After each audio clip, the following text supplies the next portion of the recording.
সুপ্রিয় শিক্ষার্থী, আশা করি সবাই ভালো আছো। আমি লিখন আহমেদ, পরিচালক উইজডম ইংলিশ টিচিং হোম। আজকে আমি যে বিষয় নিয়ে আলোচনা করব তা হচ্ছে নবম এবং দশম শ্রেণীর গ্রামারের একটি অংশ, যার নাম ট্যাগ কোশ্চেন।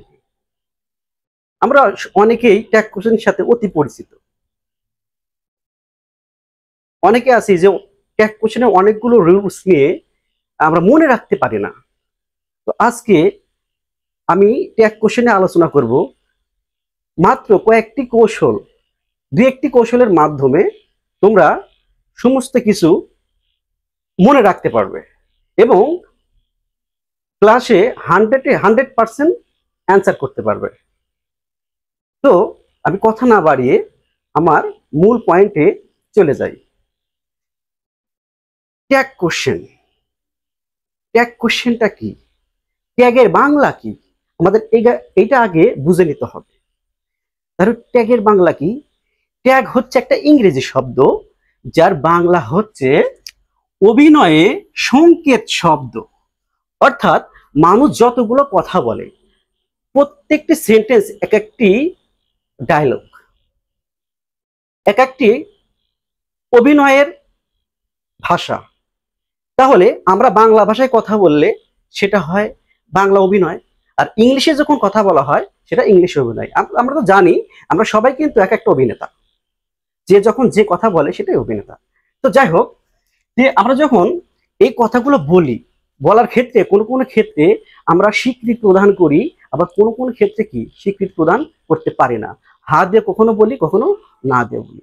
তো যাই হোক, এখানে আর কোশ্চেন হচ্ছে একটা চিহ্ন, প্রশ্ন। অর্থাৎ আমাদের এই অভিনয়ের সংকেতটা প্রশ্ন দ্বারা করতে হবে, হয় হা দ্বারা প্রশ্ন করতে হবে, না হয় না দ্বারা প্রশ্ন করতে হবে। তবে এখন আমরা সংজ্ঞায় আসি। দেখা যাক ট্যাগ কোশ্চেন। ট্যাগ কোশ্চেন এর সংজ্ঞা কি? সংজ্ঞা ভালোভাবে বুঝে নিলে আমাদের পরবর্তী ক্লাসটা খুবই সুবিধা হবে। বক্তার উক্তি। বক্তা মানে কি? যিনি সাবজেক্ট তিনি বক্তা। বক্তার উক্তি। উক্তি মানে কি? কথা বা সেন্টেন্স। অনুমোদন। আমরা জানি অনুমোদন বা স্বীকৃতি লাভের উদ্দেশ্যে উক্তির শেষে, অর্থাৎ সাবজেক্ট যে কথাটা বলছে বলার শেষে একটা প্রশ্নবোধক চিহ্ন, অর্থাৎ একটা প্রশ্নবোধক চিহ্ন জুড়ে দেওয়া হয়। এই জুড়ে দেওয়া প্রশ্নকেই ট্যাগ কোশ্চেন বলে। ট্যাগ কোশ্চেন শিখতে হলে আমাদের সবচেয়ে গুরুত্বপূর্ণ উপাদানগুলো হচ্ছে সাহায্যকারী ভার্ব। আবার একটা কথা মনে রাখতে হবে যে একটা সেন্টেন্স গঠনের ক্ষেত্রে দুইটা উপাদান লাগে। একটা হচ্ছে সাবজেক্ট প্লাস দ্বিতীয়টা হচ্ছে কি? ভার্ব। একটা সেন্টেন্স তৈরি করতে হলে অবশ্যই সাবজেক্ট এবং ভার্ব থাকতে হবে। এখন যদি ট্যাগ কোশ্চেন করতে যায়, তার পূর্ব শর্ত হচ্ছে সাহায্যকারী ভার্ব সম্পর্কে তোমাকে জানতে হবে। তাহলে সাহায্যকারী ভার্ব কোনগুলা? তাহলে আমরা জেনে নিই। am, is, are, was, were, do, does, did, have, has, had, can, could, may, might, shall, should, will, would, may, might, have to, ought to, need to, dare ইত্যাদি। এই সাহায্যকারী ভার্বটা যদি তোমরা একদম মুখস্থ করে ফেলো, গ্রামারের প্রত্যেকটি ক্ষেত্রে তোমার কাজে লাগবে। এর মধ্যে দেখা যাক আমাদের ট্যাগ কোশ্চেনে কিভাবে কাজে লাগে। এখন দেখো, আমাদের ট্যাগ কোশ্চেনের একটা গঠন রয়েছে, একটা মাত্র গঠন।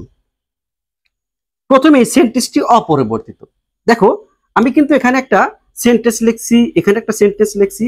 তোমাদের প্রশ্নে ঠিক এভাবে সেন্টেন্স দেওয়া থাকবে। আবার নিচে দেখো দুইটা দিছি, এখানে অ্যান্সার করে দেওয়া হয়েছে, এখানে করে দেওয়া হয়নি। তাহলে দেখো, প্রথমে সেন্টেন্সটা কি? অপরিবর্তিত। প্রথমে সেন্টেন্সটা কি? অপরিবর্তিত। তাহলে যা দেওয়া আছে তাই, যেমনটা দেওয়া আছে। এরপরে বলছে কি? সাহায্যকারী ভার্ব। আচ্ছা দেখো তো, এ বাক্যে কোনো সাহায্যকারী ভার্ব দেওয়া আছে কিনা? am, is আছে। তাহলে এখানে কি আছে? is।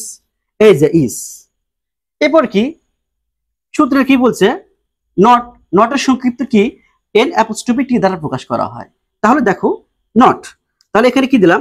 নট দিলাম। এরপরে প্রথম সাবজেক্ট কি রয়েছে? হি। এই যে হি দিয়েছি এবং শেষে কি? একটা প্রশ্নবোধক চিহ্ন। তাহলে এখানে ছিল হি ইজ ক্রাইং, সে কান্না করিতেছে।